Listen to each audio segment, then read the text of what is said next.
right now, we have the invitational drafting, and I believe our next round that we will be recording will be from the invitational. So you get to see some matches of draft, which could be very exciting, depending on how people draft. Brad, personally, I'm not much of a drafter. Do you draft at all? I do. Matter of fact, our local group just had our Thunderous Acclaim release event. I didn't want to crush all the new guys that I've been teaching the game, so I drafted, but I didn't play in the event. And I drafted a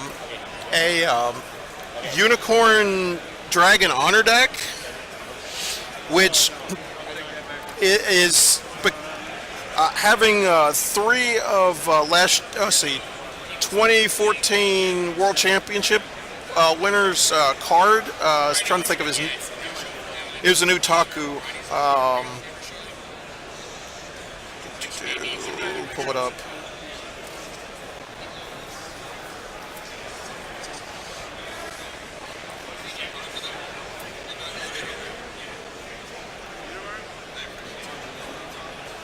I believe in a couple minutes we may have Dineen or Aki coming over to talk for a couple seconds, just to say hi.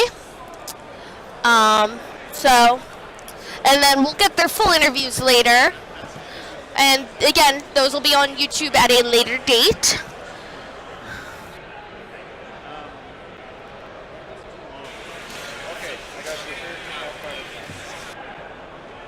Actually, I'll give you that too. Figure out which ones are long and cut them down. That goes for all of them.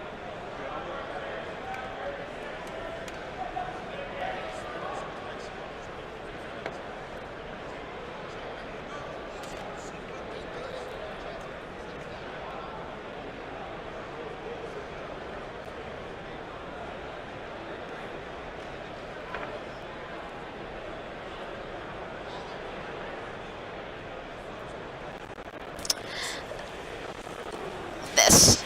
Okay. Now we're talking? Yes, now we're talking. Okay. Can you hear me? Yes, I can hear you. Okay. All right. So I am here with Daniel Dineen, who is the AEG events coordinator. So hi, Dineen. How do you feel about Gencon? It's going a grand time as always. We had 54 players for our first qualifier, 27 for our invitational draft, so that ended up being 3 pods of 9, and everything is running pretty well. Super excited about the 20th anniversary also. That's going to be great.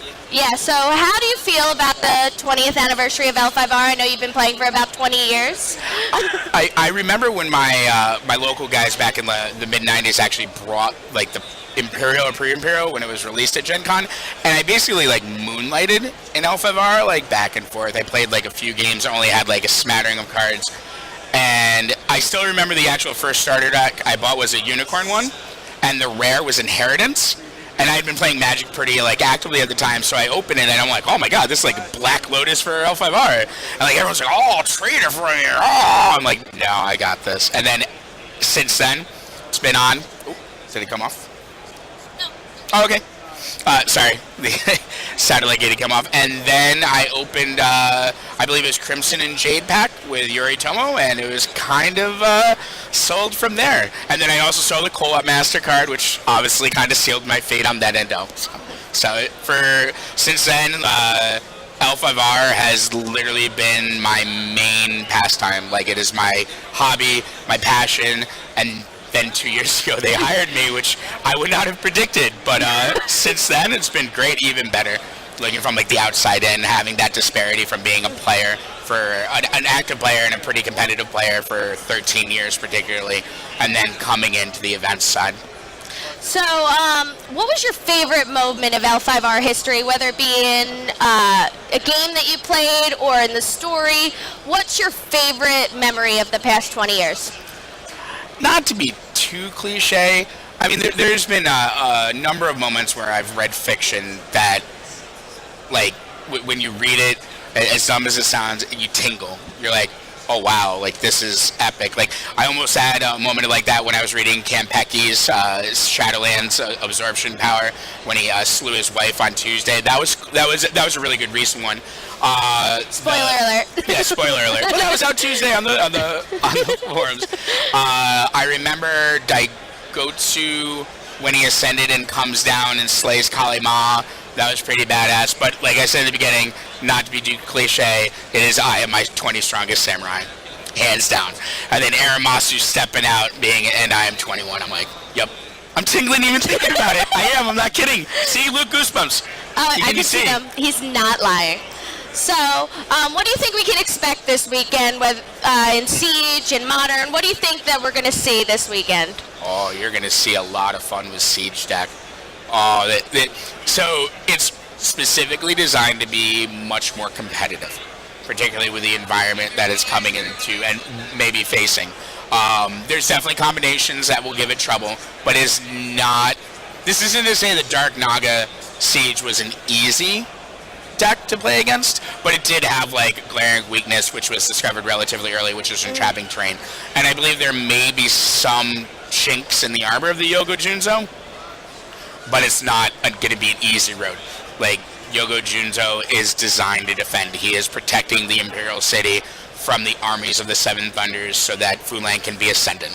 Which leads me to 1,000 Years of Darkness, which is like my favorite L5R expansion or product until this.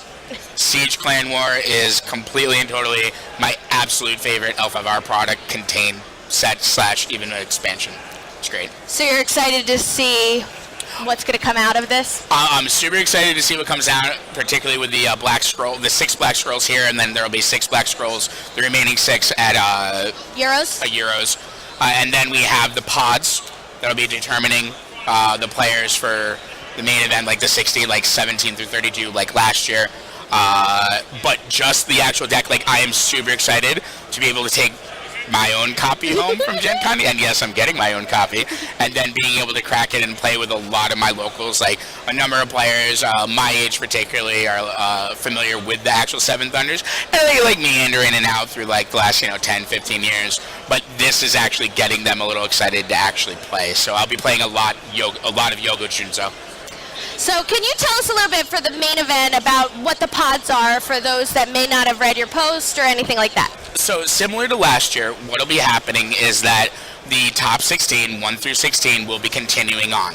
And in addition to the main event storyline, that 16 will form its own pod, which the winner of that, which will end up being the first place player and the world champion, will have the determination of, I believe their faction will be able to gain knowledge or pick someone to have knowledge or caring of the actual Black Scroll. I believe it was posted on directly. And then 17 through 32 will form the second pod for the second Black Scroll, and so on down the line. So that people, if you could in theory be in 64th place and then win your 16-man pod and still have the opportunity to directly impact the story for your clan, and also gain more prizes. Yes, there is prize support for the pods. You're definitely, and then you can come in and play on Sunday, starting awesome. at around like 9 a.m. And yes, it is explained on the website, so please make sure to check that out. So what's your prediction for what kind of deck may win the main event? I know you're obviously rooting for Mantis. Yes, I mean, yes, obviously biased towards that, or any Colette heavy deck. That would be a nice second choice. I think Unicorn Arane Sensei is super strong. I had the opportunity over the past. I'm kind of a fan of Aranai. Yeah, oh for sure. And then you and I, I'm also fine with Aranai winning. But I saw John Seals' deck from his tournament victory, and that even with like slight variations, it's just an absolute brutal deck. I really think a dark horse is Dragon Enlightenment, particularly with a number of like skilled players. Tan, yes. Yep. And 100%, if you are not ready for that, you are going to get blown out in 5 or 6 turns. Yeah. Like it should average about like 5th turn is about the time where you need to be aware. You need to know what ring you're going to try and stop, because you're not going to be able to like void an error. It's just not going to happen. You need to make the determination if it's going to be fire or water, and then you need to go all in on that card to defend it. So what players? I will have it. Guess who will have it played in the first round? Who was it?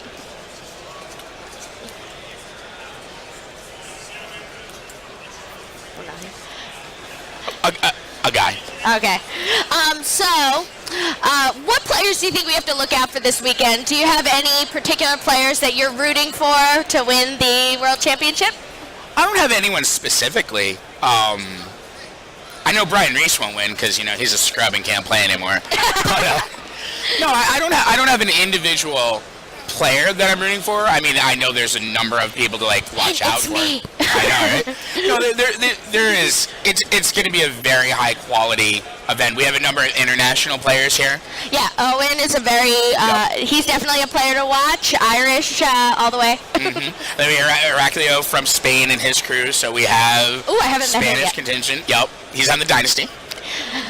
Not that I knew that or anything. Right, but no, I mean, from what I've seen, it's a very open environment where not a rock, paper, scissors specifically, but for example, the Unicorn deck should in general beat Sheikah Swarm. Scorpion Dishonor should overall have a better, or Yasuki Dishonor should have a decent game against the Unicorn deck, and then Sheikah Mantis will have that. Then you have the Dragon Lightment, complete Dark Horse. I mean, you have Phoenix Honor. You can do Crane Military, little Crane Honor dueling. You have Crab, Super Super Shugenja Friends. Everyone's favorite Shugenja Kozen. We all know how popular that man is. What other? Lion. I think Lion might have a tougher road. They have had a tough road this season. It's been rough for them, though. I mean, they do have the inherent advantage. I mean, a Lion Speed Blitz deck. I mean, it's there. You can just win turn 3 or 4. It does have that basically, for all intents and purposes, auto draw victory. It's like, yep, denied your send home. All right, take your province. We saw that the first round of the grinder. Yep. So they beat a Unicorn. Took an early province. Yep. Spider has a number of options too. I think they have a number of military decks, which, when combined with some of the passive key kill options that they have, can throw fits. And we have Anthony Lawrence waving to me. He's a little goblin. I love this little goblin. So, I'm going to announce to everyone tomorrow I'm playing in the Modern event, and I'm playing something completely different that I've ever played before. I'm playing Breeder. I top 8 with Breeder. Yeah, that's what convinced me to play it. That's how easy it is. I remember playing that tournament, and I was just like, all right, am I winning the battle? Yep. And I would just pass. And then they're like, all right, do something. I'm like, okay. Did you send home, bow, or destroy one of my zombies? And they're like, yes or no. They say no, I go pass. If they say yes, I react and create more zombies. And they're like, all right, do you have more for us? And they're like, yeah. I'm like, all right, play this, gain 20 force. Pass. Yeah, it was that Breeder is a different than the current one, but I think that's good. I like it. It's definitely stepping out of my comfort zone, but you're running the Stronghold, the pay 3 gold to make a zombie, the limited. Is that the one? I can't remember off the top of my head. I definitely create zombies. Yeah, but I mean the Stronghold. It's the one that the Stronghold creates. The zombie. Yeah, the Stronghold creates a zombie. Yeah. Okay. So what can we expect from the draft today? The Invitational? Yeah. This is, to the best of my knowledge, and by knowledge I mean my current knowledge, as in thinking right now, the largest draft event that L5R has had. We have 3 9-man pods. Optimally, you want 8, but with the 25th, 26th, and 27th player, they formed the 9, and I think it's going to be completely competitive. Though I do see Mark Armitage hovering around, and I was like, oh, if I could give one man an instant seed so he could enjoy an event, it would be this. I'd be like, Mark, just go play. And in all honesty, he'd be very strong in that format. Mark is a very good draft player. Yes.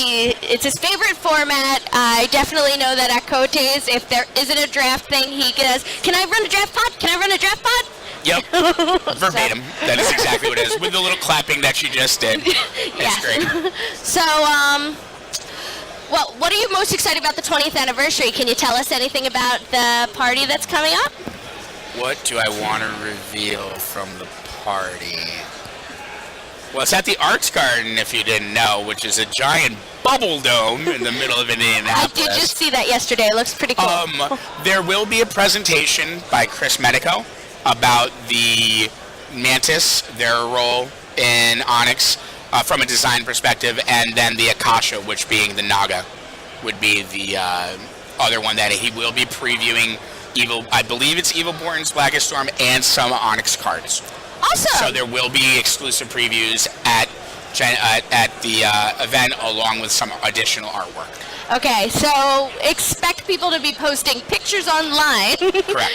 Yep. To spoil it for everyone else. That's the plan right now, yeah, with our projector there. Mm-hmm. Yeah, so that's exciting, but of course there's some other things that you're not going to reveal to me. Any hints? The event is a social gathering to celebrate L5R and the 20 years. So a majority of the time is going to be being able to go around, talk to people, and reminisce. There's not a strict structure of 5 minutes and we do this. All right, that's going on for 15 minutes, then we're doing that. There are points in time in which we will be making announcements and asking, hey, everyone quiet, pay attention. I'm sure Z will talk at some point. I'll probably be up there. In fact, I think I'm the MC, at least at the beginning. I expect you to wear a tuxedo. I don't think that's going to happen. There's got to be a tuxedo shop here. I mean, fair. There probably is a tuxedo shop in Indianapolis. If we can find a Mantis green one. Oh, I think the Siege deck. Do we have we don't have his camera over there, but I believe the Siege event did just finish. Oh, you're still taking a break? Oh, they're taking a 5-minute break because Yoga Junso's grinding them down. I hope. Just to answer a question, Modern will be streamed tomorrow, so you guys can expect that. We'll be streaming all kinds of stuff Modern. The Invitational is the next thing that we're going to stream. And like I said, I'm going to be doing an interview series outside of the Gen Con normal hours, and that'll be posted on YouTube later this month. And currently, just in case people aren't aware, we did sell out of Modern. However, we are accepting generics. I don't know if that matters for the people on the internet. Well, actually, we had some people that were streaming it from the badge line. Okay, fair enough. That's good. Yeah, so you've obviously been to Gen Con about 1 million times. Does that sound correct? I believe I've been to every Gen Con since 2001. So about 1 million times. Yeah, 1 million. I may have missed one in 05 or 06. I don't think so. I think I was here for all of them. So what's your favorite Gen Con memory? Because obviously every year Gen Con is a bit crazy.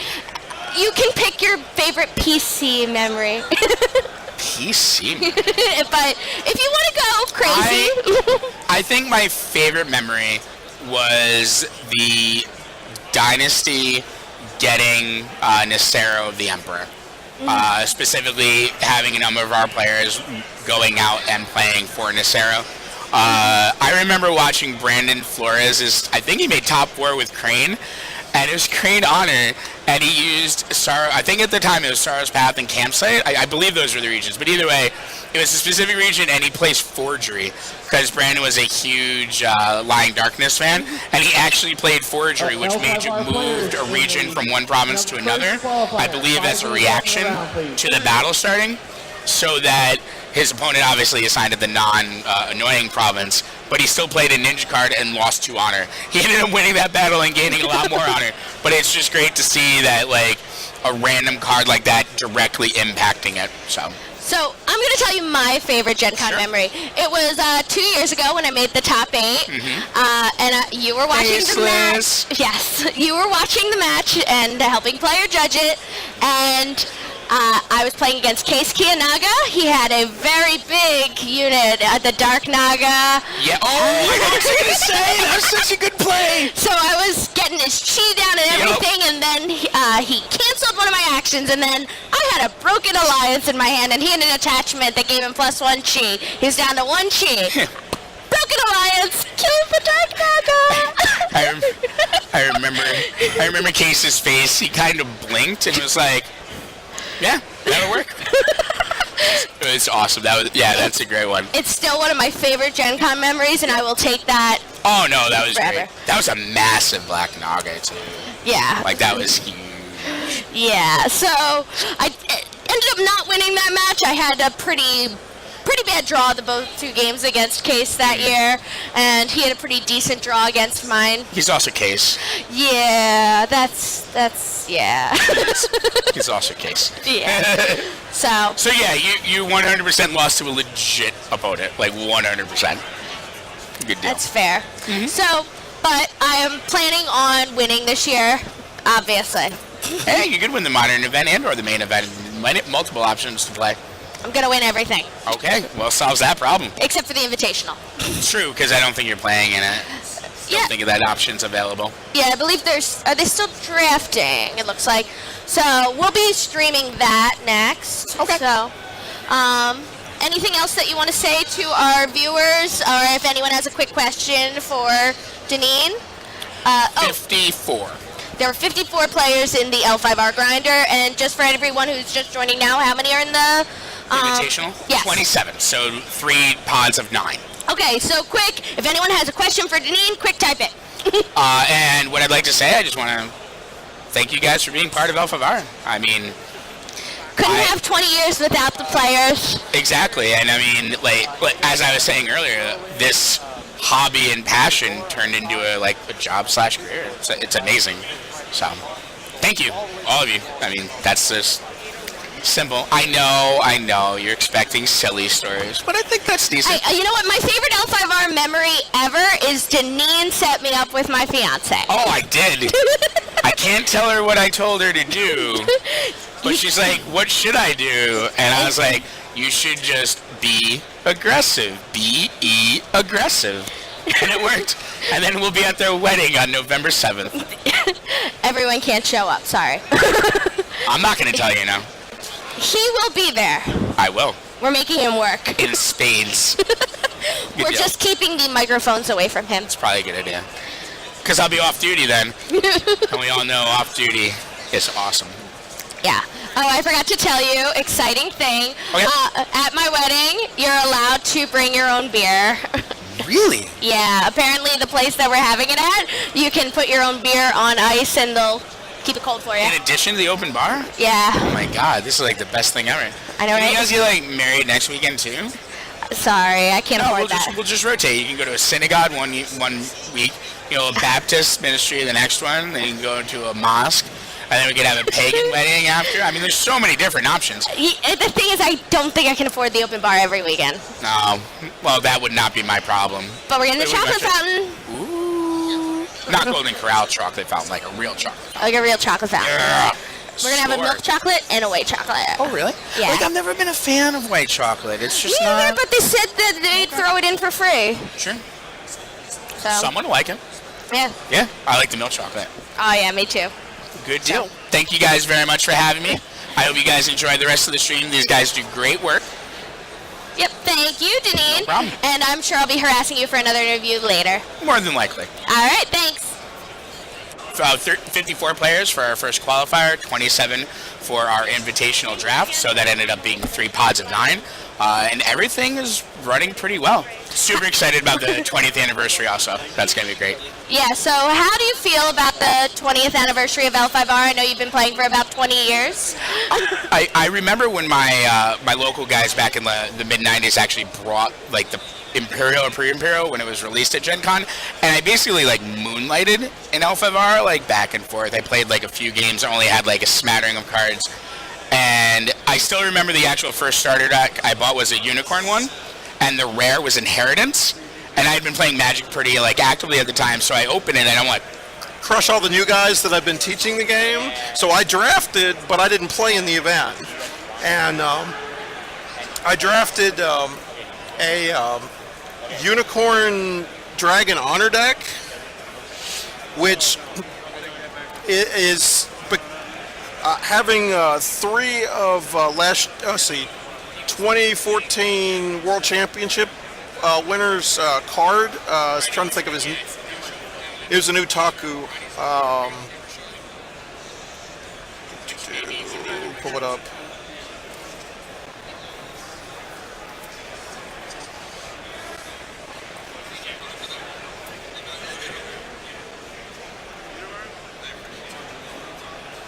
I believe in a couple minutes we may have Dineen or Aki coming over to talk for a couple seconds, just to say hi.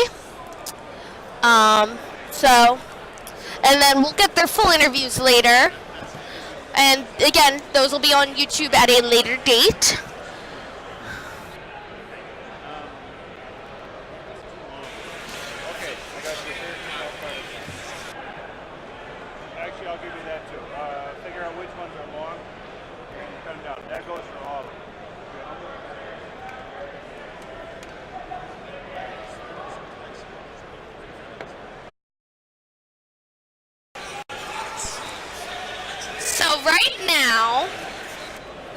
we have the invitational drafting, and I believe our next round that we will be recording will be from the invitational. So you get to see some matches of draft, which could be very exciting depending on how people draft. Brad, personally, I'm not much of a drafter. Do you draft at all? I do. Matter of fact, our local group just had our Thunder Acclaim release event. I didn't want to.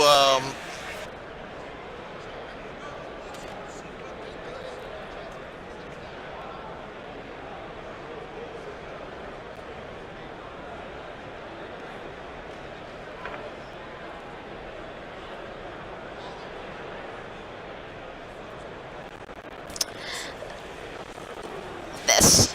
Okay. Now we're talking. Yes, now we're talking. Okay. All Can you right. hear me? Yes, I can hear you. Okay. All right. So I am here with Daniel Dineen, who is the AEG events coordinator. So hi, Dineen. How do you feel about Gencon? It's going a grand time as always. We had 53